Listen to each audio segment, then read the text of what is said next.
kehendaki terjadi pasti akan terjadi. Apa saja yang Allah kehendaki tidak terjadi, tidak akan terjadi. La ilaha illallah.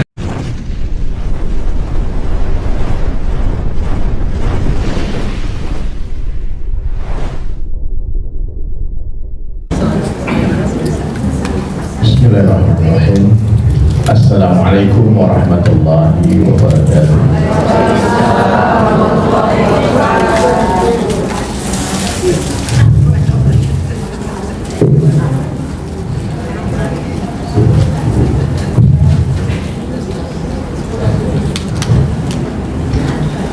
Alhamdulillah nahmaduhu wa nasta'inuhu wa nastaghfiruh wa nu'minu bihi wa natawakkalu alayhi wa na'udzu billahi min shururi anfusina wa min sayyiati a'malina man yahdihillahu fala mudilla lahu wa man yudlil fala hadiya lahu. Asyhadu an la ilaha illallah wahdahu la syarika lahu wa asyhadu anna Muhammadan abduhu wa rasuluhu la nabiyya ba'da. Qala Allah ta'ala fil Qur'anil Karim, a'udzu billahi minasy syaithanir rajim. Bismillahirrahmanirrahim. Wa man ahsanu qawlan mimman da'a ila Allah wa 'amila shalihan wa qala innani minal muslimin. Wa qala Nabi sallallahu alaihi wasallam fi hadis qudsi an Abi Bakar radhiyallahu anhu, sami'tu Abul Qasim sallallahu alaihi wasallam yaqul, inna Allah qala ya Isa inni ba'itsu min ba'dika ummatan in asabahum ma yuhibbuna hamidullah wa in asabahum yakrahuna tasabu was-sabaru wa la hilma wa la ilma kaifa yakunu hadha lahum wa la hilma wa la ilma yara Allah ta'ala wa'tihi min hilmi wa ilmi atau kama qala Rasulullah sallallahu alaihi wasallam. Baik hadirin sekalian, mohon maaf para ulama, para aparat kepolisian dan orang tua saya yang ada di sini. Saya tidak bisa sebut satu persatu. Ya, semoga majelis kita ini menjadi majelis maghfirah. Amin. Nanti pas majelis ditutup, malaikat berseru, berdirilah dalam keadaan seluruh dosa kalian diampuni. Amin. Maka tolong semuanya tawajuh, ya, angkat kepalanya, buka matanya, yang bawa buku dicatat. Ya. Yang muda-muda maju ke depan, yang ada yang bersandar, yang tua-tua boleh bersandar, maju ke depan, masya Allah. Ya. Ayo, yang mau bersandar ya. Nah, tapi kalau yang masih muda-muda maju ke depan. Ya.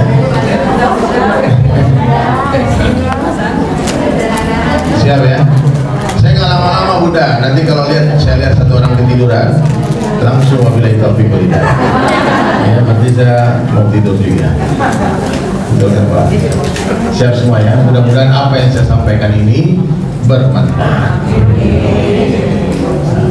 Bukan berarti yang di atas ini lebih matang dari yang di luar. Bukan berarti ya. Saya di atas ini karena diamanahkan. Saya malu juga sebetulnya, foto gede banget, masya Allah. Loh, serius nih alaki dibikin aja. Pohon pepaya itu mana yang matang, di bawah atau di atas buahnya? Nah, di bawah. Jadi kita sama-sama mendengar ya, belajar. Saya belajar bicara, jamaah semua belajar mendengar. Dan yang paling penting apa? Ta'assub bil qalbi. Seringkali yang mendengar lebih paham dari yang bicara. Insyaallah ya. Nah, jadi hadirin sekalian,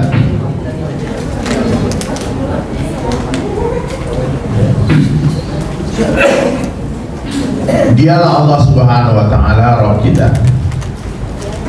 Selain Allah bukanlah Rabb. Selain Allah adalah makhluk. Ya. Dan seluruh makhluk ini tidak bisa apa-apa tanpa izin Allah. La ilaha illallah. Tidak ada yang berkuasa selain Allah.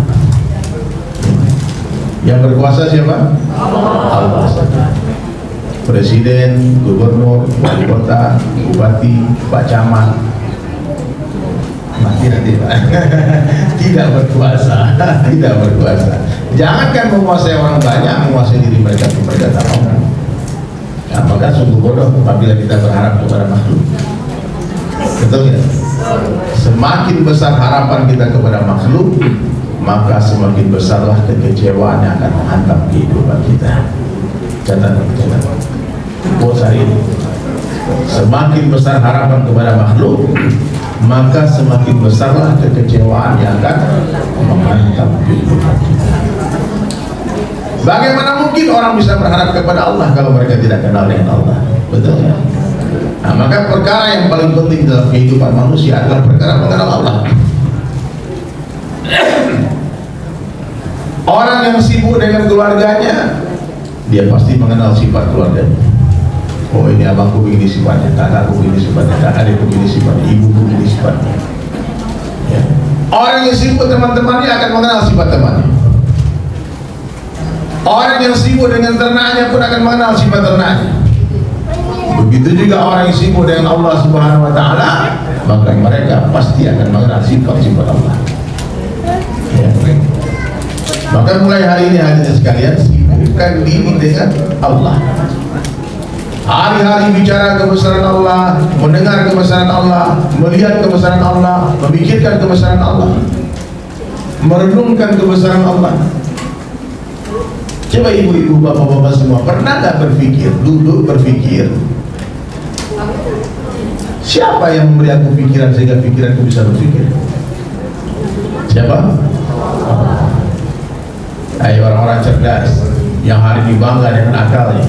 Allah berkuasa menjadikan orang yang paling cerdas menjadi orang paling bodoh dalam hitungan detik. Bisa. La ilaha illallah. Saya pernah ada kenal guru dari kelas 1 SD, SMP, SMA, juara 1 terus. Satu hari ketemu dia udah ketawa-ketawa sendiri. Allah rusak akal. Coba syukuri bunda, ayah anda semua, jamaah sekalian, nikmat akal yang Allah berikan. Pernah nggak kita pikirkan? Allah beri kita akal untuk berpikir. Ini otak manusia ini dahsyat. Memori 30 tahun, 40 tahun, 50 tahun lalu masih tersimpan rapi di otak manusia. Saya masih ingat itu. Pertama kali saya sekolah, masih ingat, waktu TK. Saya ingat bagaimana mama saya mengajarkan cara masang tali sepatu. Itu kayak baru kemarin kejadian. Hebatnya akal manusia memikirkan kejadian. Nah, coba sekarang berpikir tentang akal, tentang pikiran kita. Allah ciptakan akal. Nah, hari ini kalau kita mendengarkan nasihat dokter, kita patuh kan? Kata dokter, Bu, makan obat 3 kali sehari. Makan ya? Bu, ibu disuntik ya Bu. Itu jarum mau dimasukin ke tubuh kita. Sebelah mana dong? Apalagi dokter ngomong, Pak, mohon maaf, kaki bapak harus dipotong ya. Kata dokter nih, terus nanya lagi, maaf dok, berapa biaya memotong kaki saya? Saking hebatnya kepercayaan sama dokter, tiap sebentar lihat jam, takut telat makan obat. Kenapa ibu begitu patuh sama dokter? Ustaz, itu dokter cerdas, tamatan Amerika dong. Padahal yang menciptakan otaknya dokter siapa? Allah. Kenapa Allah perintah kita tahu? Kalau ditelepon orang kaya datang, ini ada Bang Ian di sini, ya Masya Allah. Ini Sati Sapari paling setia dari dulu, udah hampir 10 tahun lebih dimanapun TSIS datang, setia terus. Datang nggak diundang, pergi tadi antar. Support saling sahabat, jangan lupa like, comment, dan subscribe. Ditelepon orang kaya, Pak, ke rumah, buru-buru datang. Betul ya? Ini bos, ini orang paling kaya di Jakarta bro. Yang teleponan ini orang paling kaya. Padahal Allah Subhanahu wa ta'ala adalah Al-Ghani, zat yang maha kaya, Al-Mughni, yang memberikan kekayaan kepada seluruh orang kaya itu Allah. Itu harta di rumah orang kaya itu bukan mereka yang punya, Allah yang punya. Allah bisa ambil itu harta dalam hitungan detik. Allah mampu menjadikan orang paling kaya di dunia menjadi orang paling miskin di dunia dalam hitungan detik. Maka orang-orang kaya hari ini jangan sombong. Santai saja. Kasih tahu orang-orang ini harta saya Allah punya loh. Bukan saya punya. Saya ini kaya bukan dari saya hebat. Tidak banyak lebih hebatnya kaya. Allah yang menggerakkan orang datang ke toko kita, ke perusahaan kita untuk membuat sebuah usaha bisnis. Jadi kesalahan terbesar orang kaya apa? Dia pikir dia kaya karena dia hebat. Bukan. Karena Allah Ta'ala Al-Mughni, zat yang memberikan kekayaan kepada seluruh orang kaya. Allah suka-suka ya, Allah tunjuk kaya, kaya, miskin, miskin. Yang terjadi di dunia hanya kehendak Allah saja. Apa saja yang Allah kehendaki terjadi, pasti akan terjadi. Apa saja yang Allah kehendaki tidak terjadi, tidak akan terjadi. La ilaha illallah. Jadi yang lagi miskin juga jangan sedih-sedih, santai ya. Kekayaan bukanlah sebuah kemuliaan, kemiskinan bukanlah sebuah kehinaan. Apa ujian bagi orang kaya? Apakah dia bersyukur atau tidak? Kalau dia bersyukur, Allah tambah nikmatnya. Nikmatnya Allah tambah, diberikan keberkahan dari hartanya. Kalau orang miskin bersabar, Allah masukkan mereka ke surga 500 tahun lebih awal dari orang kaya. Wow, kenapa bunda? Karena harta yang halal akan dihisab, yang haram akan diazab. Abdurrahman bin Auf, multi-bilioner, sahabat yang paling kaya itu Abdurrahman bin Auf radhiyallahu anhu. Kadang dibully sama sahabat-sahabat lain. Abdurrahman, kata Nabi, kau terakhir masuk surga. Merangkak-rangkak. Islam bukanlah agama yang menghinakan orang kaya, juga tidak menghinakan orang miskin. Islam memuliakan orang kaya, memuliakan orang miskin. Itu Islam. Maka dakwah Nabi tidak pernah menjadikan orang kaya jadi miskin atau orang miskin jadi kaya. Ternyata Abdurrahman bin Auf berkali-kali pengen miskin tapi gak bisa. Pengen miskin, gak bisa miskin. Kenapa? Allah sudah tuliskan dia harus jadi orang kaya. Seperti kita yang sudah ditakdirkan miskin, gak mungkin akan kaya. Seperti orang mau ditakdirkan pendek, gak mungkin akan tinggi. Itu takdir Allah. Ini ujian, tidak ada hubungannya kaya miskin dengan kesusahan, dengan kebahagiaan, penderitaan, tidak ada.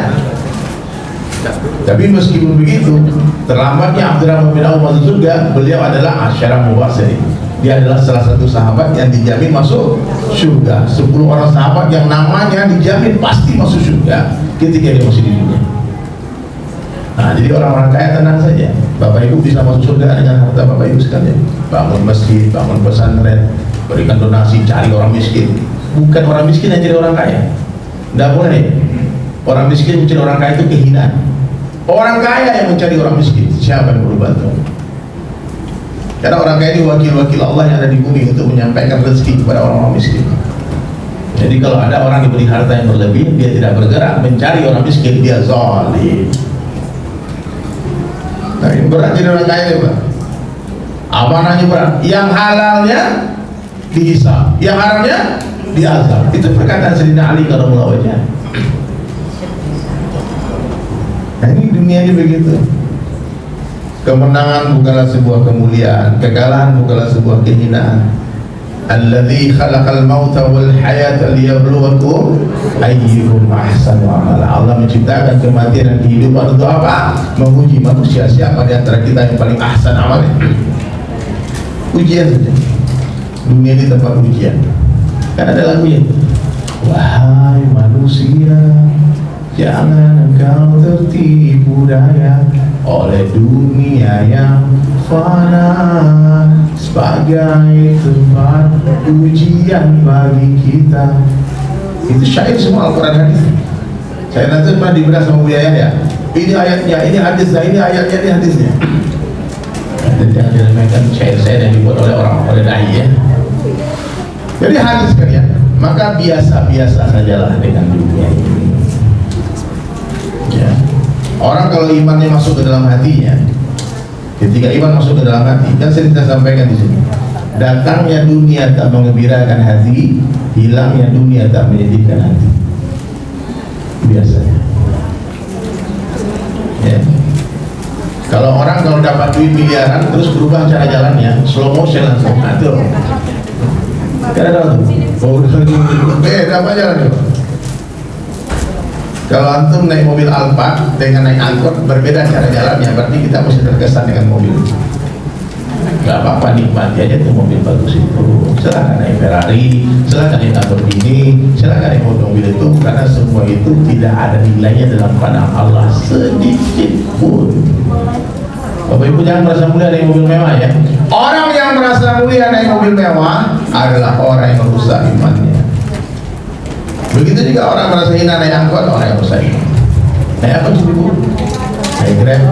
Memang kenapa naik Grab? Manusia ini telah ditetapkan oleh Allah, kemuliaan mereka, kemuliaan kita semua ini hanya dalam ketakwaan saja. Ini ketetapan Allah, tidak bisa diganggu-gugat dari zaman dulu hari ini sampai hari kiamat. Siapa saja yang bertakwa, Allah muliakan dia. Siapa yang muliakan? Allah. Mohon maaf kalau manusia ini memang dunia yang dia nampak. Manusia ini, pandangan manusia, memang yang mulia itu orang kaya, betul nggak?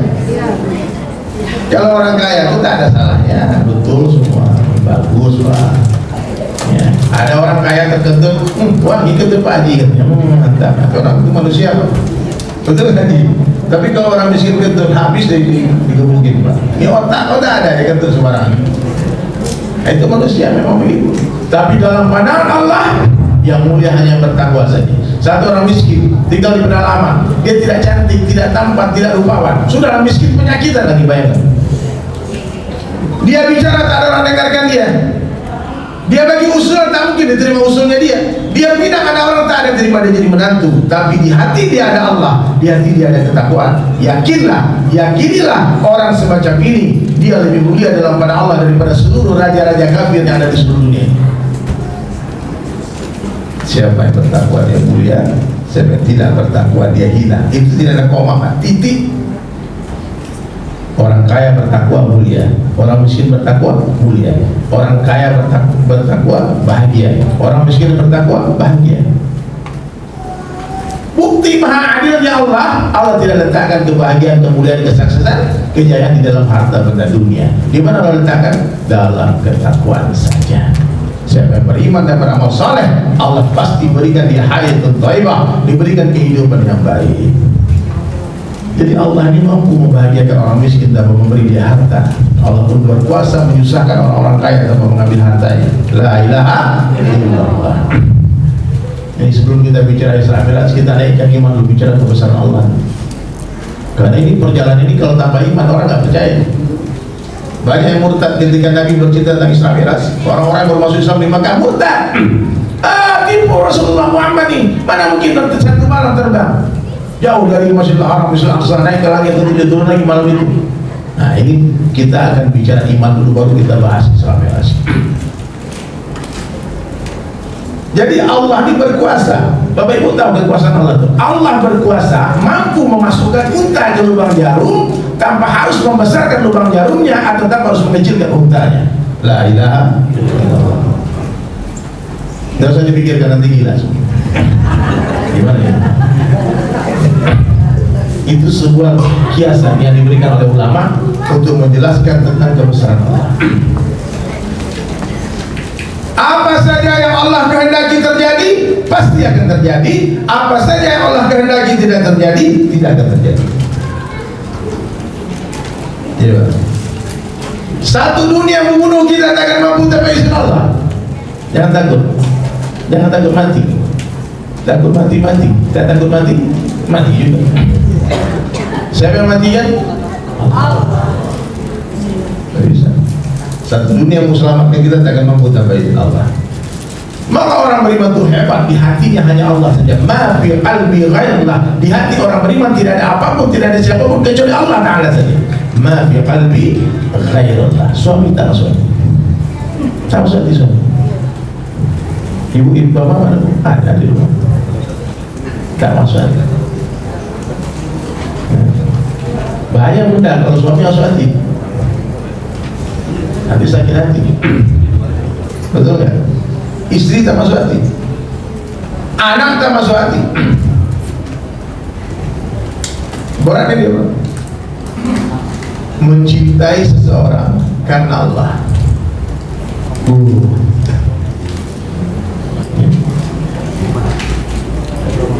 Allah uji Nabi Ibrahim asbab kecintaannya kepada anak dan istrinya berlebihan. Sayang banget sebagai muda aja bisa ngasih mendatangkan anak laki-laki. Allah perintah Ibrahim tinggalkan itu anak istrimu di Mekah, di tempat yang tidak ada antara kehidupan. Itu dalam perkara apa bunda? Untuk apa perintah itu datang? Untuk mengeluarkan anak istri dari hati Nabi Ibrahim. Nabi Yakub alaihissalam punya anak 12 orang. Satu anaknya gantengnya kelewatan. Iya. Ganteng banget. Siapa nama anaknya? Yusuf alaihissalam. Sehingga mengakibatkan 11 orang abang dan saudaranya cemburu. Ini Nabi Yakub, dikit-dikit Yusuf, anak papa, anak ayah. Dikit-dikit Yusuf, dikit-dikit Yusuf. Dan Allah pun ternyata cemburu. Allah pun cemburu karena ketika munajatnya Nabi Yusuf kepada Allah, Nabi Yakub kepada Allah, terbayang terus indahnya wajah anaknya ini satu. Allah pisahkan. Berapa lama? 40 tahun dipisahkan, sampai menangis buta mata Nabi Yakub, bersedih, menangis kehilangan. Apa dosaku ya Allah? Kenapa dipisahkan dengan anakku? Nah, hati-hati kalau kita sama anak berlebihan nanti dipisahkan. Jadi, saya pernah ceritakan ini. Ada kawan setiap potong anak, mau ada anak dibagi-bagi di bawah terus. Dan benar, Allah bisa. Nah, itu tanda Allah sayang itu. Kalau Allah sayang, malah hancurkan keyakinan kita. Gak boleh masuk hati, mobil gak boleh masuk hati, rumah gak boleh masuk hati, uang gak boleh masuk hati. Hati ini Allah. Dunia di tangan, di hati jangan. Dunia di mana? Di tangan. Mobil di garasi, jangan masuk hati. Mobil itu bisa masuk hati. Dunia ini kecil, sehingga mudah masuk hati. Sementara akhirat itu besar, perlu berjuang untuk memasukkan akhirat ke dalam hati. La ilaha illallah. Jadi Bapak Ibu sekalian dirahmati oleh Allah Subhanahu wa taala, kebesaran Allah itu mutlak, dan supaya iman kita terus meningkat dan meningkat, Nabi ajarkan kita sebuah amalan. Apa kata Nabi? Jaddidu imanakum, perbaharilah iman-iman kalian. Seorang sahabat bertanya, kaifa nujaddidu imanana ya Rasulullah? Bagaimana cara meningkatkan iman kami ya Rasulullah? Maka Nabi menjawab, aksiru min qawli la ilaha illallah. Banyak-banyaklah kalian mengucapkan kalimat la ilaha illallah. Berapa banyak? Sebanyak-banyaknya, sampai orang mengira kita gila. Itu hadisnya. Ibu ini la ilaha illallah terus, la ilaha illallah terus. Bagaimana orang gak bilang nabi-nabi gila? Ustaz, Nabi semua. Nabi datang ke pasar. Lalu Nabi berdakwah di pasar. Bagi tahu semua orang pasar, hai orang-orang pasar, yang memberi rezeki kalian adalah Allah, bukan pasar, bukan toko kalian. Hari-hari pedagang melihat rezeki datang dari tokonya. Tiba-tiba datang dai, datang Nabi mengatakan bukan tokomu yang memberi rezeki, tapi Allah. Apa kata pedagang? Gila tuh. Datang kepada petani mengatakan buah bukan datang dari ranting, ranting bukan datang dari dahan, dahan bukan datang dari batang, batang bukan datang dari akar, akar bukan datang dari tanah, tapi akar datang dari Allah, batang datang dari Allah, dahan datang dari Allah, ranting datang dari Allah, dan buah pun datang dari Allah. Gila ini katanya.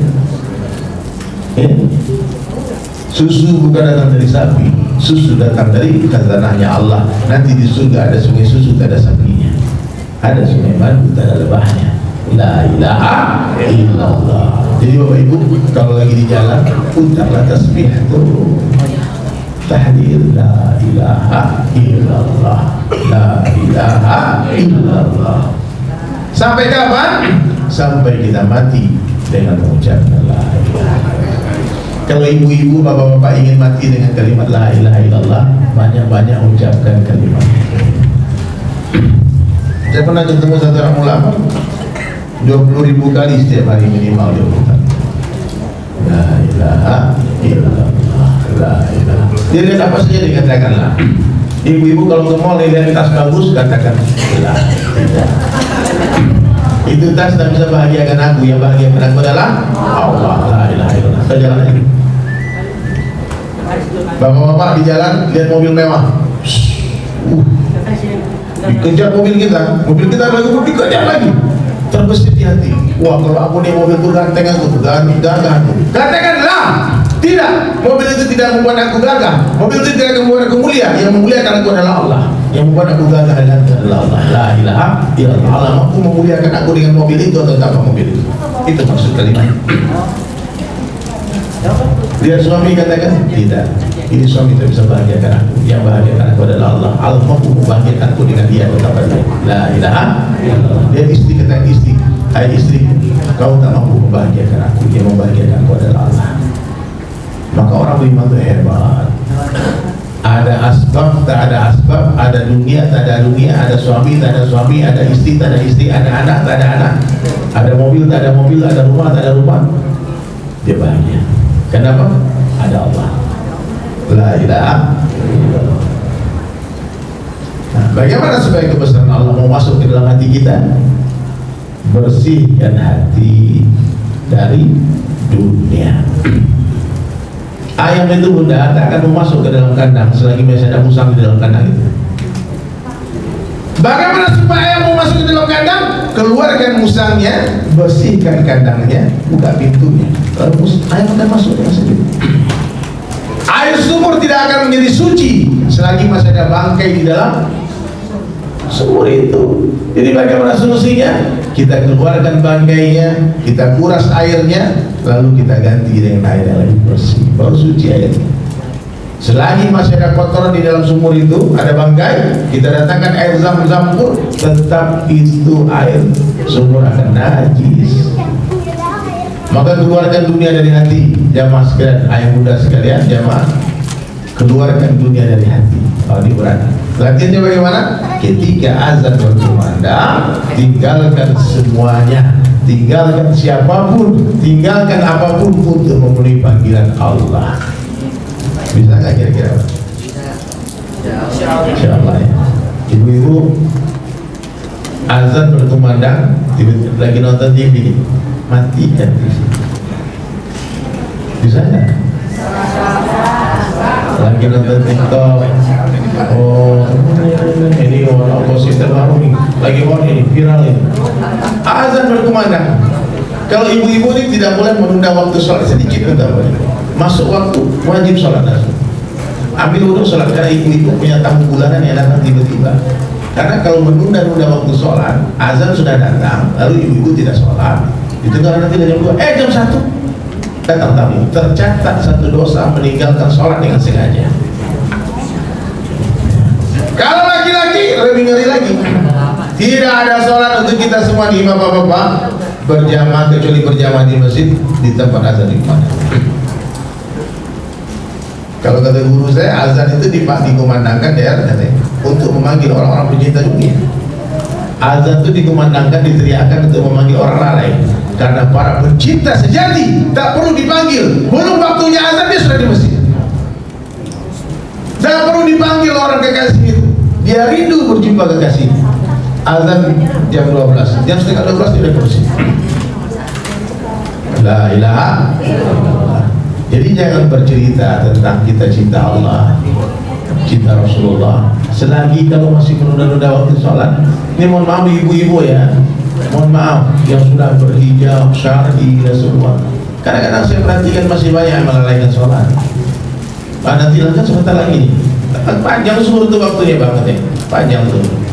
Kadang-kadang ada yang ditanya, kak nggak sholat kak? Lagi dapat? Lagi males. Boleh tidak bohong juga nih yang lagi males. La ilaha illallah. Ketaatan kepada Allah itu dipanggil, tidak nanti dulu. Sama seperti ketaatan kepada suami. Ibu-ibu, istri yang taat kepada suami itu ketika dia masak, lalu suaminya manggil, sayang, dek, dia matikan kompornya. Iya bang. Itu taat. Kalau ntar aku lagi masak, dari ibu aja, itu kurang ajar. Di tempat lain begitu, ya. Kalau jamaah al-hakim nggak ada bedanya.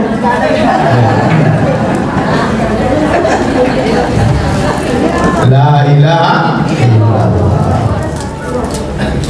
Nah, jadi hadirin sekalian, sudahlah. Ya, kita akhiri pembicaraan tentang perkara itu. Kita harus yakin yang berkuasa di dunia dan akhirat hanya Allah Ta'ala saja. Maka taati Allah, taati Rasulullah SAW. Taat itu apa? Sami'na wa ata'na. Aku dengar, aku taat. Pak, kira-kira bisa nggak ditulis ya? Ketika lagi hafal azan berkumandang, terus mohon maaf semuanya, jamaah, yang anggota semua masjid. Siapa mulai? Atau pas azan berkumandang, ini berat pertanyaan nih, tiba-tiba ditelepon Kapolri, atau bukan Kapolri lah, kalau Kapolri ditelepon Kapolda, Adinda datang berapa sekarang? Siap. Azan berkumandang, berani nggak Kapolres bilang, Bang maaf, azan berkumandang Bang, sholat dulu kita Bang. Kalau berani itu Bang, Masya Allah, itu cocok jadi Kapolri. Benar?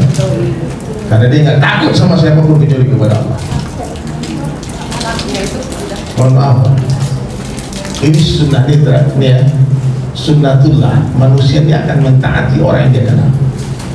Satu orang kampung ditelepon sama Pak Camat, Pak, besok datang ke kantor. Wah, dia bilang, siapa nelfon? Pak Camat nih bro. Sedang siap-siap di rumah Pak Camat, tiba-tiba bunyi lagi HP-nya. Ternyata telepon wali kota. Kata Pak Wali Kota, Pak saya tunggu di kantor sekarang. Meluncur Pak, lupa sama Pak Camat.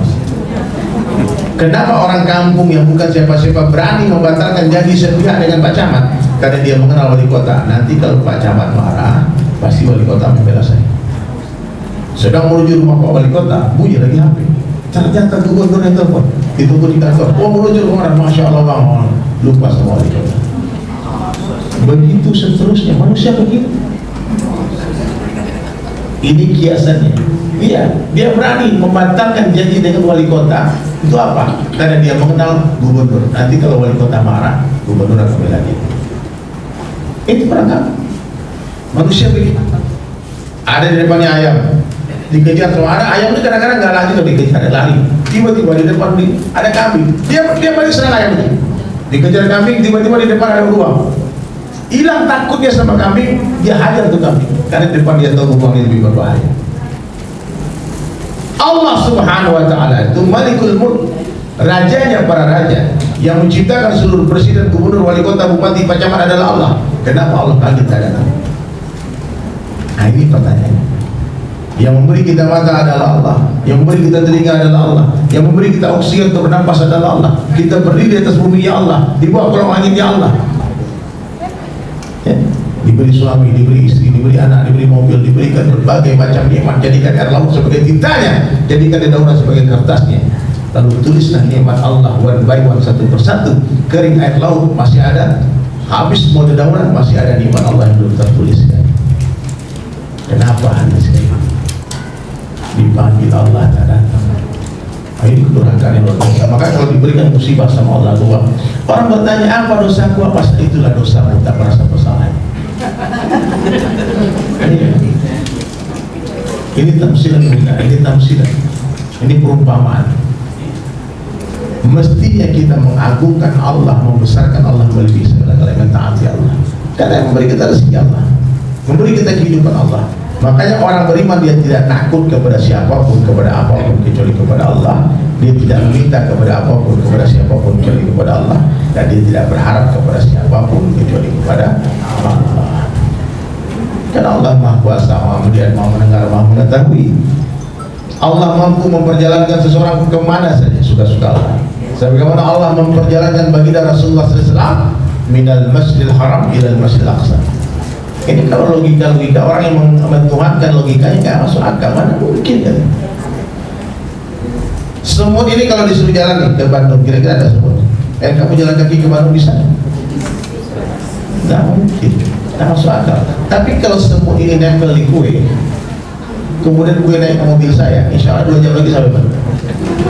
Ya, itu semut tidak berjalan, tapi diperjalankan. Begitu juga dengan baginda Rasulullah SAW ketika Isra Mi'raj, itu tidak berjalan sendiri, tapi beliau diperjalankan oleh Allah, diantarkan kendaraan dari surga namanya Buraq. Malaikat Jibril alaihissalam diutus untuk datang menjemput baginda Rasulullah SAW karena Nabi sedang menangis waktu itu. Nabi sedang berduka karena istri tercinta Ummahatul Mukminin Khadijah Al-Kubra meninggal dunia. Wanita tercinta, wanita tercantik, wanita terbaik, terkaya sejajah Arab, itulah Khadijah. Jadi Bapak Ibu tahu 2/3 tanah Mekah itu atas nama Ibunda Khadijah. Kemudian dengan dakwahnya Rasulullah dihabiskan semua hartanya sampai dia meninggal dalam keadaan baju companjang. habis semua hartanya. Orang masuk Islam kasih onta, orang masuk Islam kasih tanah, orang masuk Islam kasih macam, berbagai macam. Semua dakwah, perjalanan dakwah Nabi SAW dibiayai oleh Bunda Khadijah. Sampai pernah satu ketika Rasulullah berbaring di pangkuannya Ibunda Khadijah, menetes air matanya. Maka Nabi SAW menghapus air mata Ibunda Khadijah. Dikatakan, kenapa kau menangis wahai istriku? Apakah kau menyesal bersuamikan aku? Dikatakan, tidak ya Rasulullah. Yang kutangiskan sudah habis hartaku hari ini. Tak ada lagi yang bisa kuberikan untuk membantu dakwah. Sekiranya aku meninggal dunia terlebih dahulu, lalu ada jamaah hendak pergi berdakwah menyebarkan agama, tidak ada jembatan untuk menyeberang, maka galilah kuburanku, ambil tulang belulangku untuk sebagai jembatan untuk mereka menyeberang. Itu lima tahun ini. Jadi kalau ada orang memfitnah Nabi, kalau ada teman-teman non muslim bilang Nabi tukang kawin, bukan. Rasulullah itu penganut kesetiaan. Rasulullah itu penganut pernikahan monogami. Menikah dengan Ummatul Khadijah, tak pernah melihat wanita lain selain Ummatul Khadijah. Padahal beliau laki-laki tertampan, terindah wajah yang pernah tercipta di dunia ini. Tidak ada yang lebih dari Rasulullah. Beda dengan tampannya Nabi Yusuf. Nabi Yusuf itu ganteng, tapi gantengnya Rasulullah itu berbeda dengan gantengnya Nabi Yusuf. Tahu Ustaz bedanya Ustaz? Ini Nabi Yusuf alaihissalam kalau berdiri, ini dulu saya jelaskan ini. Lalu datang orang ganteng dari benua lain. Itu orang ganteng itu terlihat jelek gara-gara ketiban sama tempatnya Nabi Yusuf alaihissalam. Kalau Rasulullah beda, ketampanan Nabi membias, bercahaya. Orang jelek berdiri di samping Nabi, orang jelek jadi ganteng. Saking dahsyat.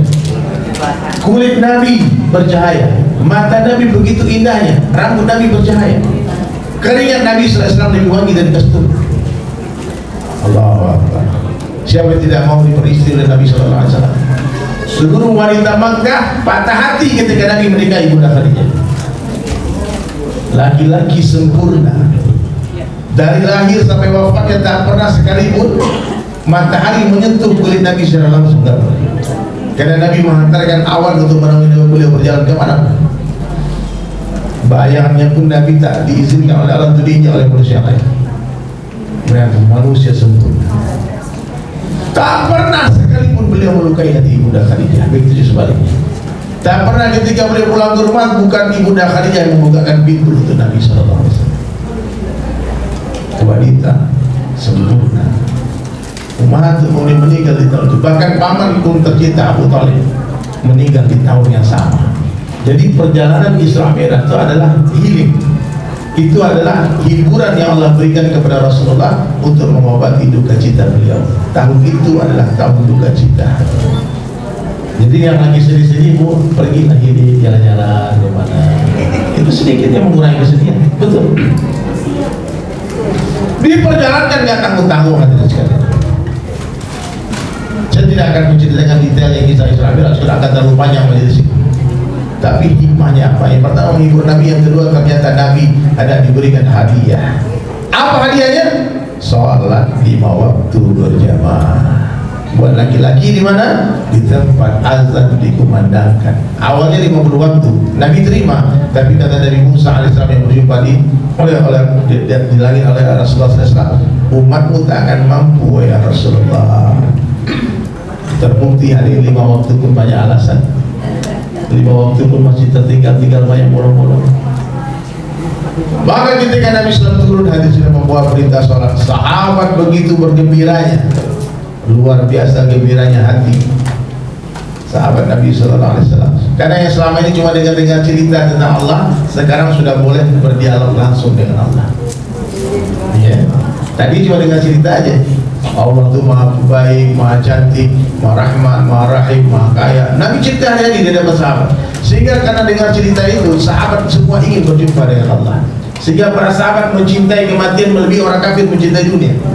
Kenapa? Karena tidak ada jalan lain, cara lain untuk berjumpa dengan Allah kecuali dengan mati. Ya. Jadi para sahabat Nabi itu, Pak, mereka itu kalau Nabi mengirimkan surat untuk pergi jamaah berdakwah ke raja-raja, itu selalu di pilihan terakhir daripada surat itu. Pertama, masuklah ke dalam Islam, kalian akan dimuliakan. Yang kedua, bayarlah jizyah, kalian akan selamat. Yang ketiga, kalau kalian tidak mau damai, tidak mau baik-baik dengan kami, maka kami akan hantarkan, kata Nabi, aku hantarkan sebuah pasukan yang mana mereka semua mencintai kematian melebihi kalian mencintai khamar, melebihi kalian mencintai dunia. Jadi sahabat ini semua cinta mati. Kenapa? Karena mereka ingin berjumpa dengan Allah sang kekasih hati. Jadi sholat ini ternyata, sholat ini adalah sarana untuk mi'rajnya kita dengan Allah, berjumpa dengan Allah. Sungguh malah orang yang seumur hidupnya tidak pernah sujud, dia tidak tahu bagaimana nikmatnya sujud. Sholat ini kalau khusyuk bang, saya pun tidak tahu nikmat seperti apa yang dirasakan oleh sahabat ketika sholat. Ada satu orang sahabat, ya satu orang sahabat menikah dengan seorang gadis cantik. Lalu di malam pertamanya sahabat tadi bicara dengan istrinya. Di malam pertama, bayangkan mulai malam pertama yang ditunggu-tunggu oleh seorang pengantin baru. Lalu sahabat tadi berbicara kepada istrinya, izinkan aku bermunajat, sholat, bersyukur kepada Allah. Nanti kita ada waktu untuk untuk donasi. Sudah. Silakan, kata istrinya. Lalu sahabat tadi berdiri sholat. Malam itu dia berdiri sholat, istrinya tunggu. Tahu berapa lama dia sholat? Bukan mudah. Dia tersadar ketika azan subuh telah terdengar. Dia lupa dengan istri cantiknya di malam pertama. Jadi kalau bahasa sederhananya, nikmatnya sholat lebih nikmat daripada malam pertama. Saya dengar cerita ini gimana? Nikmatnya itu. Nikmat apa yang dirasakan oleh sahabat itu sehingga dia lupa dengan istrinya yang cantik? Sampai digambarkan beberapa hari dia tak sentuh istrinya. Lalu istri mengadu ke Nabi sallallahu alaihi wasallam, suamiku ketika sholat aja ya Rasulullah. Maka dipanggil oleh Nabi, kata Nabi, aku adalah orang yang terbaik antara kalian semua. Sementara aku juga sholat, aku juga bergaul dengan istriku. Ya, ada sahabat yang puasa terus kerja tiap hari. Nabi tegur, aku puasa dan aku berbuka. Ya, jadi ada semua ada waktunya. Jadi bisa dipahami hadirin sekalian, salat yang dijemput langsung oleh Rasulullah SAW ketika Isra Mi'raj itu adalah puncak dari segala kenikmatan di dunia ini. Bahkan bukan hanya puncak kenikmatan dunia, ketika seluruh ahli surga nanti telah merasakan nikmatnya surga, dia telah makan makanan surga, dia telah tinggal di istana surga, dia telah pakai pakaian surga, lalu Allah Ta'ala mengumpulkan seluruh ahli surga, lalu Allah menampakkan indahnya wajahnya. Semua terkesima melihat wajah Allah, dan Allah tanya, apa yang kalian inginkan setelah ini? Apa? Mereka sujud. Seluruh ahli surga sujud menatap Allah setelah menatap indahnya wajah Allah. Berarti sujud adalah puncak dari segala seluruh kenikmatan surga. Sungguh malang orang yang tak pernah sujud. Ini apa-apa? Kenapa sekarang kita terasakan nikmatnya sujud? Karena entah sujud kita bukan mengingat Allah. Kita tidak khusyuk dalam sholat kita. Ya, sholat kita jalan-jalan pulang kampung, pergi ke mall, kemana-mana, masak dulu, lagi sholat. Nah, coba sekarang bagaimana kita merasakan latihan, bagaimana kita dapatkan hakikat sholat khusyuk. Gak ada cara lain. Jaga pandangan mata, bawa sifat-sifat ketaatan di dalam sholat dalam kehidupan sehari-hari. Di dalam sholat kita berjamaah, di luar sholat kita berjamaah. Di dalam sholat kita taat kepada imam, di luar sholat kita taat kepada imam. Di dalam sholat kita baca Al-Quran, di luar sholat kita baca Al-Quran. Di dalam sholat tundukkan pandangan, di luar sholat tundukkan pandangan. Itu hakikat sholat. Apa hakikat sholat?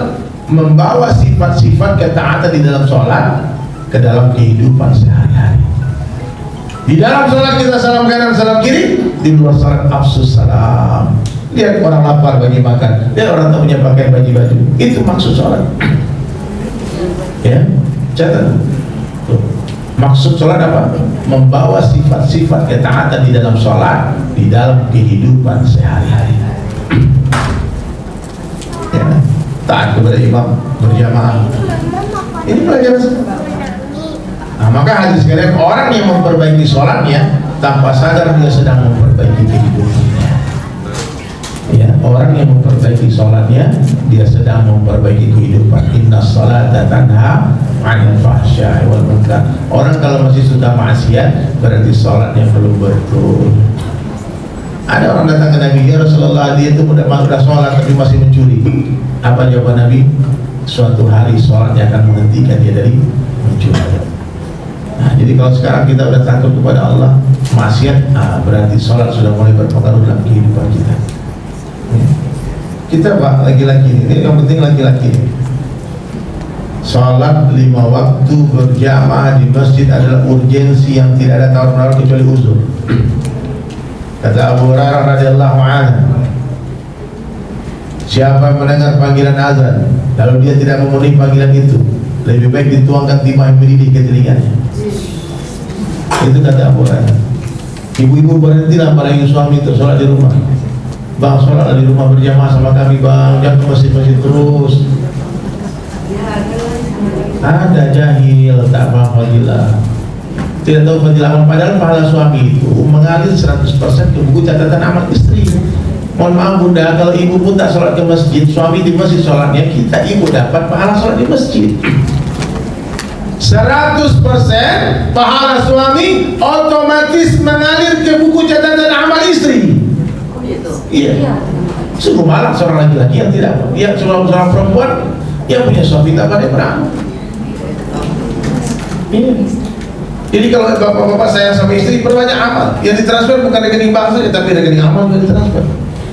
Ini sudah rekening amal nggak ditransfer, rekening bank nggak juga. Aduh.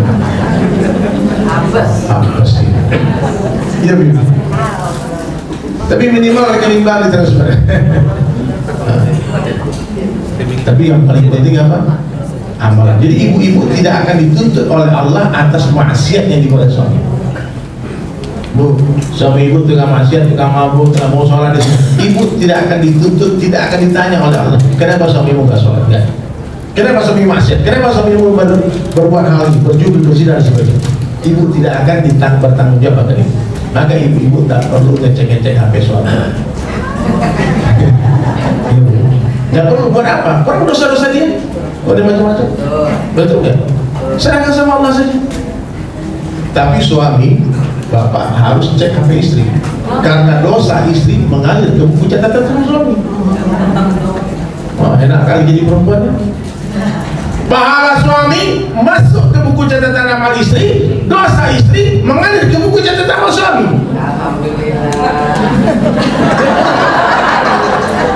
Iya, mesti bersyukur. Iya bunda, tahu nggak?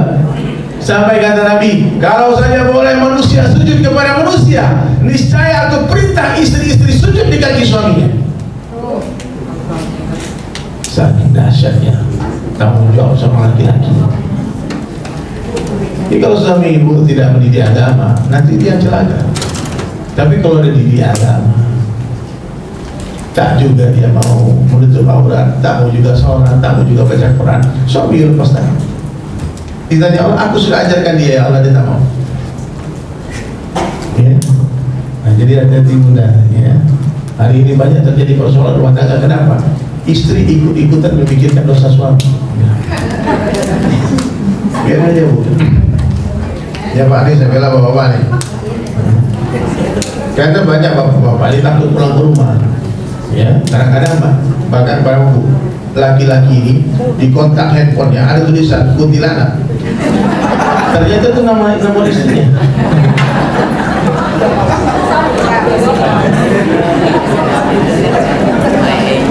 Ya Allah, tapi itu di jamaah lain ya. Jadi kalau ibu-ibu mau disayang suami, ridho suami, ya baik-baiklah. Bu, banyak yang curhat juga. Aduh Ustaz, katanya, suami ibu ini bodoh Ustaz. Maksudnya dia itu S1, suami tamat SMP aja. Suami saya miskin Ustaz. Bu, tahu ibu, syarat ibu masuk surga ridho suami yang bodoh dan miskin. Kalau dia tak ridho, Allah terbalik. Maka jangan sekali-kali suara wanita di atas suara laki-laki. Ya, di wanita mengalah. Dan laki-laki juga begitu. Kita dilarang oleh Nabi SAW untuk berdebat dengan wanita. Tidak boleh. Sayyidina Umar bin Khattab kurang apa? Umar bin Khattab radhiyallahu anhu kurang apa? Nama saja ditakuti loh, namanya saja ditakuti. Tapi ketika suatu hari seorang sahabat ada curhat masalah rumah tangganya, dia datang di depan rumah Sayyidina Umar, dia melihat Sayyidina Umar duduk, istri ngomel-ngomel, dan dia hanya duduk tersenyum mendengarkan istri. Tak dibantah. Pak, kenapa ketika Idul Adha sunnahnya yang dikorbankan itu kambing jantan, bukan kambing betina? Pernah nggak berpikir? Tahu? Karena kambing betina jangan kan dikorbankan, disalahkan utama. Maka dikorbankan kambing jantan, itu urusan belakang. Maka jangan berharap akan menang berdebat dengan wanita sampai kiamat kan. Jadi ada satu amalan diajarkan sama Ustaz Abdul Hadrami, kalau wanita lagi marah, iya, kalau ada petir menyambar ke laut, kamu jangan ikut berteriak. Perempuan ini kan kadang dia emosi marah, tapi sebentar aja. Kan amarah itu api, habis itu dia diam. Setelah istri diam, lalu suami mulai bicara, sayang, kamu betul, benar, abang pikir gitu. Ya, minta maaf ya, abang salah. Kira-kira lanjut ya masalah? Tidak. Oh gitu dari tadi ngomong. Tapi kalau dibantah terus, waduh, sampai kiamat ya selesai. Nah, itulah uniknya wanita itu. Ya, wanita itu bengkok kata Nabi. Harus dihiasi, jangan diluruskan. Kalau diluruskan bengkok mata. Boleh bengkok ya. Insya Allah Pak ya. Nah, jadi kalau usah ribut-ribut dengan perempuan. Kadang-kadang begitu. Banyak masalah-masalah terjadi. Karena saya di sosial media orang cuma aneh-aneh. Ada yang bilang Ustaz, gimana Ustaz? Diam-diam suamiku kawin lagi Ustaz. Gimana kok kawin lagi diam-diam? Ternyata dia takut ya, kalau mungkin suami takut ria, mungkin ya kita pamer. Jadi ditulis dia cerita, ya dengan cerita dia luar biasa. Jadi dia bohong, dia menikah lagi. Karena orang kalau sudah beriman dia takut berzina, dia menikah. Kalau kemarin saya terima Ustaz Khalid bersama, kalau itu tidak syariat agama, itu tak akan berjangka panjang, ujungnya meletus, ujungnya ngamuk dan menjadi keributan. Terus dia kasihlah nama 02 di Kapolda. Hebat. Jadi kalau dia di Kapolda nelpon 01 nggak mungkin angkat kan, aman katanya kan. Memang setahun 2 tahun aman. Pas dia ini lagi mandi, HP bunyi, istri lagi bikin kopi di dapur, dilihat Kapolda nelpon, nggak berani angkat Kapolda. Nanti kalau diangkat nanti sudah ada kan. Ternyata 3 kali miss call ya Pak. 3 kali miss call. Dibilang kalau ditelepon sekali lagi berarti ini urgent, pasti ini penting banget. Benar, istri suami lagi mandi, diangkat telepon Kapolda ini. Ternyata suara perempuan. Terdaftar di Indonesia nggak ada Kapolda perempuan kan? Nggak ada. Kalau Kapolres ada, saya kata, tapi kalau Kapolda nggak ada. Lagi-lagi semua. Ini kurang aja tipu. Ini lagi sayang-sayangnya, lagi romantis, kopi lagi menyala itu Pak. Handphone mahal, iPhone 14 Pro Max masuk lah. Masuk dalam kopi. Kurang aja tipu aku, emosi. Terus langsung ditambah perasaan berdosa. Tanya, yang mana HP ku ya? Itu lagi kopi sama Kapolda.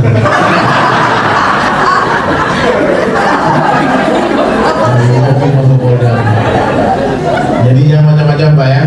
Satu aja, kalau mau sukses dunia akhirat, fokuskan pandangan kepada satu wanita, abaikan yang lain. Insyaallah. Tapi kalau sudah terlanjur, syukuri nikmat. Ibumu sabar-sabar ya, sabar-sabar saja. Baik ya. Nah, jadi hadis sekalian, Rasulullah SAW adalah seorang suami yang sangat cinta kepada istri. Tak pernah melukai hati Ibunda Khadijah, tak pernah menduakan cintanya Ibunda Khadijah.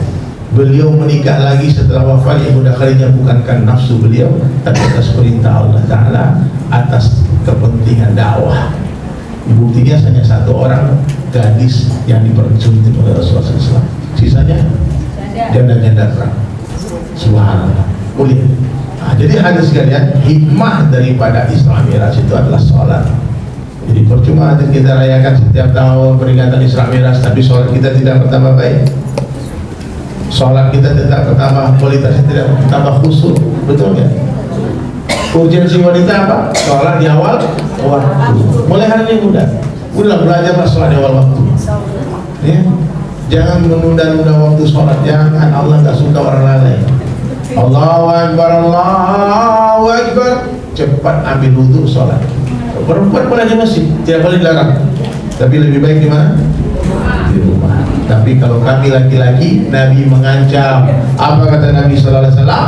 Sungguh aku ingin kumpulkan pemuda-pemuda dan aku akan perintah mereka mengumpulkan kayu bakar untukku, kata Nabi, dan aku akan mendatangi laki-laki yang sholat fardu di rumah mereka, lalu aku akan bakar rumah mereka. Nabi mengancam akan membakar rumah laki-laki yang sholat fardu di dalamnya. Ini nggak main-main. Ini sampaikan ke jamaah kita. Hari ini banyak orang beralibi, Ustaz, kita mazhab Syafi'i, Ustaz, tak wajib ke masjid. Entah dari mana hujah itu munculnya, apakah hadis itu berkata hafal? Kita bukan bicara hukum akam, kita bicara cinta ini. Satu langkah mengangkat satu derajat, satu langkah menggugurkan satu dosa. Orang beruntung masjid kita marah. Kenapa orang beruntung agama kita tak marah? Nabi katakan as-salatu imaduddin, salat itu tiang agama. Siapa dirikan salat, didirikan agama. Siapa tinggalkan salat, dia runtuh agama. Kenapa orang beruntung agama kita jadikan sahabat karib kita? Kenapa orang beruntung agama kita biarkan tidur di rumah kita? Udah tahu menantu tak sholat, tak dibangunkan. Oh, suka saja menantu. Ya, bangunkan, nah, ayo bangunlah. Padamkan api yang kau telah nyalakan itu. Bapak Ibu, saya mau tanya nih, kalau malam-malam kita tidur di rumah, tiba-tiba masuk asap ke rumah kita, Bapak Ibu lanjutkan tidur, apa bangun? Pasti bangun. Cepat lari ke dapur, jangan ada kompor masuk, nggak dimatikan. Aman. Lihat ruang tamu aman, nggak ada yang bosan, nggak ada. Tiba-tiba setelah rumah kita ini semua nggak ada apinya, asap terus masuk ke dalam rumah. Ibu lanjutkan tidur, apa keluar rumah? Tentu kita akan keluar rumah. Lihat, oh ternyata rumah tetangga terbakar. Pas melihat rumah tetangga terbakar, ibu ikut memadamkan api atau katakan alhamdulillah rumah saya. Apa gitu? Alhamdulillah rumah saya aman, rumah kita tidur lagi bang. Nah, ada orang tuh pasti punya empati. Melihat rumah orang tetangga terbakar, dia akan padamkan api itu. Yang petani tak ke sawah dulu, yang pedagang tak ke pasar dulu, yang polisi tidak pergi dulu ke kantor, apa? Yang dokter tidak ke rumah sakit dulu, yang siswa pelajar yang ke sekolah dulu, guru-guru berhenti dulu kamu belajar. Bersama berjamaah kita ambil air, ambil bodi basah, lemparkan ke dalam api tadi. Karena api ini kalau dibiarkan terus menyala, akhirnya akan terus membesar, menjalar, membakar rumah kita. Kalau jangan biarkan orang tidak sholat. Kalau turun azab kepada mereka bunda, kita kena azabnya. Kalau turun azab asbab orang tidak sholat, dan tidak ada kedurhakaan di dalam Islam yang menandingi kedurhakaan orang yang meninggalkan sholat. Di dalam Islam tidak ada bagian bagi orang tidak sholat. Ya, jadi jangan sampai hadirin sekalian, oh kalau itu dia nggak sholat kafir, bukan. Kita tidak sampai ke batasan seperti itu. Ya. Jadi ibu-ibu jangan pula ya yang sudah sholat, sudah berhijab, lalu lihat orang belum sholat, lihat orang bodoh. Kita pasang bibir, tidak. Kita bicara seperti ini untuk diri kita masing-masing. Bahwa saya mulai hadis seperti saya bersumpah kepada diri saya, Ustaz. Saya pernah sampaikan di sini kan. Ketika saya dengar hadis tadi, Bunda, bahwa Nabi akan membakar rumah orang sholat di rumah, saya bersumpah sejak tahun 2000. Ya Allah, wallahi demi Allah, saya tidak akan tinggalkan 5 waktu di masjid sampai mati. Sampai mati tak akan tinggalkan 5 waktu di masjid. Itu sumpah. Terus sekarang udah 23 tahun saya berhijrah, belum mati juga. Kata teman kok lama kali dan ya kalau besok aku mati saya besok saja. Betul ya? Mati itu datang tiba-tiba. Mati itu membingungkan Pak, rahasia Allah. Lahir memang lebih dulu ibu dari anak, tapi urusan kematian kadang-kala lebih dulu cucu lebih berada. Banyak orang pagi hari duduk di beranda, ternyata sore hari di keranda.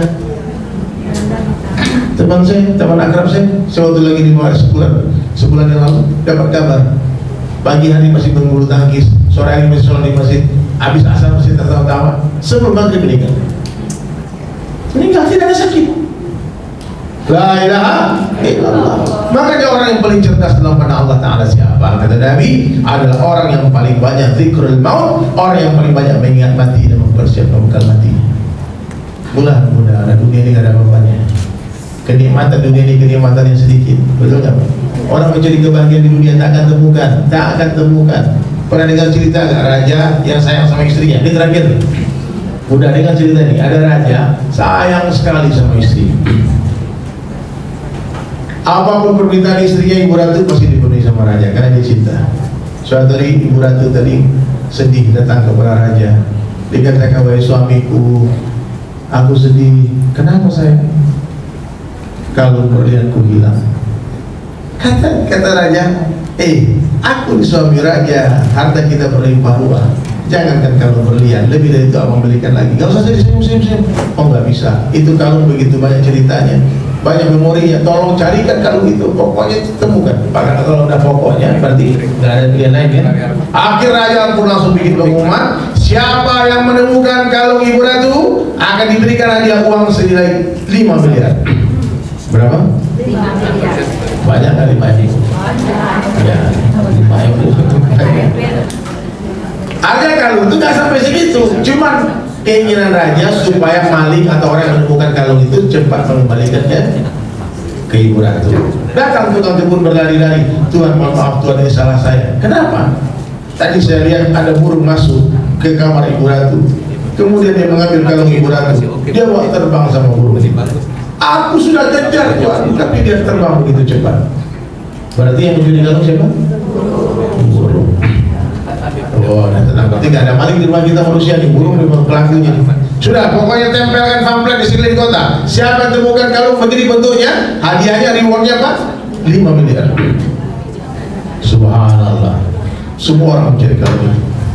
Yang tahu berita itu mencari. Lumayan kan 5 M. Lalu seorang pemuda hadirin sekalian, dia berjalan gontai menuju rumahnya hampir maghrib. Tiba-tiba dia terhenti. Dia berjalan di pinggir sungai yang sangat kotor. Di sana ada limbah industri, di sana ada bangkai, ada kotor, ada sampah. Tiba-tiba langkah pemuda tadi terhenti, melihat ada kalung berlian Ibu Ratu di dalam comberan tadi, dalam sungai yang kotor tadi. Nampak dalam klip dikeluarkan fotonya. Waduh, sama ini. 5M nih brother. Dia pikir masukkan, dilihat orang nggak ada, diam-diam dia masuk ke sungai kotor tadi. Ternyata sungai itu dalam, bunda. Dalam sungai itu. Aduh gimana? Dia tahan napasnya, dia berenang ke tengah-tengah sungai dan dia menyelam di sungai itu. Dia cari, ternyata dia tak temukan kalung itu. Dia keluar lagi, dia lihat nampak kalung itu di sana dalam kelipnya. Aduh, dia loncat lagi, berenang sampai hampir maghrib, hampir malam, tak temukan. Udah 100 kali dia loncat lagi, tak temukan. Aduh, nampak betul ya, dan kan aja di kalung ini katanya kan. Kemudian aku masuk, tidak dapat ketemu. Lalu datanglah seorang ustaz mau pergi sholat maghrib. Dilihat ada orang mati berenang di sungai kotor. Bingunglah ustaz tadi, apa yang dicari sama orang ini. Dia kata, assalamualaikum. Dia lihat ustaz tadi, sini jelas. Waalaikumsalam. Anak muda, apa yang kau lakukan? Kenapa mandi di sungai kotor? Apa di rumahmu nggak ada kamar mandi? Dibilang ini urusan gue. Kalau saya kau campur katanya. Ustaz pergi ke Mesir jalan. Bukan aku campur, tapi apa yang kamu lakukan semua kegilaan ini nggak masuk akal. Kenapa kamu berenang dan menyelam di sungai kotor? Aku sudah bilang ini urusanku. Dia takut nanti kalau Ustaz dia tahu, terima bilang. Baik, jelaskan kepada aku alasanmu. Aku nggak akan ganggu kamu, aku nggak akan pusing. Apa yang kamu cari? Aku nggak berminat, kata Ustaz. Sini. Ustaz. Tapi janji Ustaz ya, kalau Ustaz bantu saya temukan kalung ini, 10% buat Ustaz. Terus Ustaz ini nggak tahu diberitain. Nanti mau 10% berapa? Ya, ini kalungnya Ibu Ratu. Kalau ketemu Ustaz 5M raja kasih. Ini lumayan 500 juta Ustaz. Jadi bilang kamu nih bodoh memang. Bodoh kamu. Bilang apa bodoh? Apa yang kau cari? Kalungnya Ibu Ratu. Coba angkat kepala, ya. Pas diangkat kepalanya, ternyata kalung itu tergantung di dahan pohon. Yang di dalam sungai cuma bayangnya saja. Begitulah bodohnya orang yang mencari kebahagiaan kemuliaan di dalam dunia, karena dunia adalah bayangnya akhirat. La aisha illa aishul akhirah. Tidak ada kehidupan kecuali kehidupan akhirat. Siapapun yang mencari kebahagiaan dalam dunia sampai kiamat dia tak ketemu. Dunia bukan tempat tinggal bunda, dunia tempat meninggal. Dunia bukan tempat yang tempat tinggal kita, tapi adalah tempat yang akan kita tinggal. Sekarang kita di atas tanah, tak lama lagi tanah di atas kita. Sekarang dunia nyata, akhirat cerita. Setelah mati, akhirat nyata, dunia tinggal cerita. Makanya kalau mau bertaubat sekarang, Pak, jangan tunggu nanti keburu mati. Karena banyak kita mendengar berita orang yang ingin bangun rumah, tahu-tahu dia mati sebelum rumahnya selesai. Banyak orang yang pengen beli mobil, tahu-tahu dia mati sebelum punya mobil. mobil. Ada orang berandai-andai besok pagi laku taubat bang, malam itu dia tidur dia tak bangun lagi. Kematian adalah sebuah kepastian. Allah rahasiakan waktunya, Allah rahasiakan tempatnya, namun keluarlah bagi tahu. Tempat dirahasiakan, cara dirahasiakan, waktu dirahasiakan, tapi kedatangannya dipastikan. Bagaimana hidupmu, begitulah matinya. Ini ibu-ibu yang rajin ke pengajian, insya Allah mati lagi pengajian.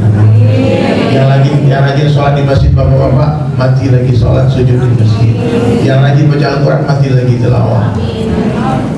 Jangan sampai orang sibuk maksiat mati dalam maksiat. Alhamdulillah mati lagi ya. Jadi mumpung hadirin sekalian, sebelum terlambat ajal tak menunggu kita bertaubat, kita lah yang harus bertaubat menunggu ajal itu datang.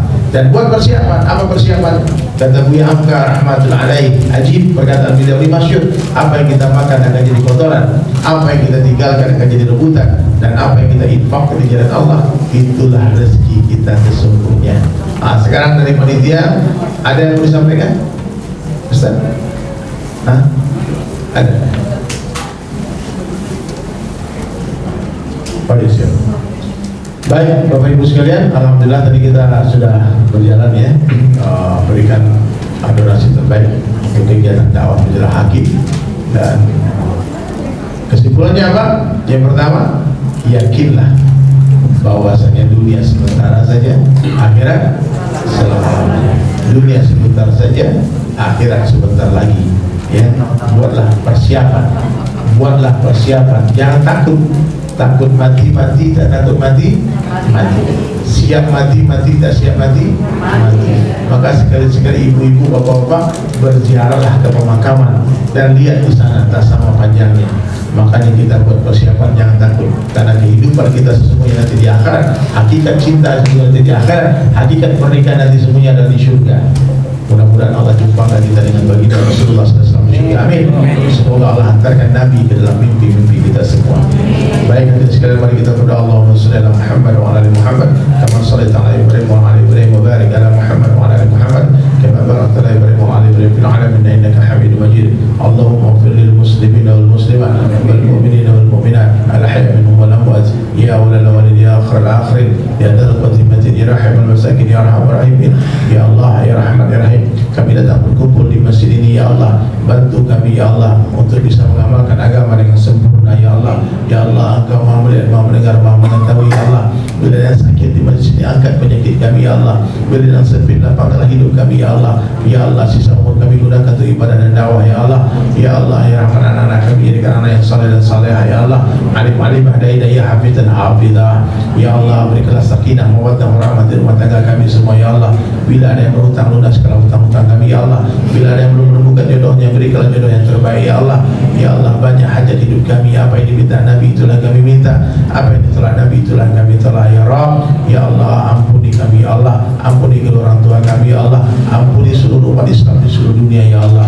Ya Allah, berikanlah keberkahan dalam rezeki kami ya Allah, bebaskan kami dari siksa kubur ya Allah, beri kami catatan amal di sebelah kananmu ya Allah, beri kami kemampuan melintasi sirat secepat kilat dan masukkan kami ke surga-Mu tanpa hisab ya Allah. Ya Allah, sungguh kami takut dengan azab-Mu ya Allah. Berikanlah kami kemudahan hidup di dunia ya Allah.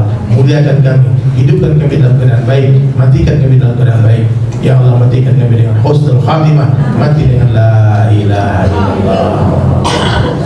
Ya Allah, Rabbana atina fid dunya hasanah wa fil akhirati hasanah wa qina azaban nar. Subhan rabbika rabbil izzati amma yasifun wa salamun alal mursalin walhamdulillahi rabbil alamin.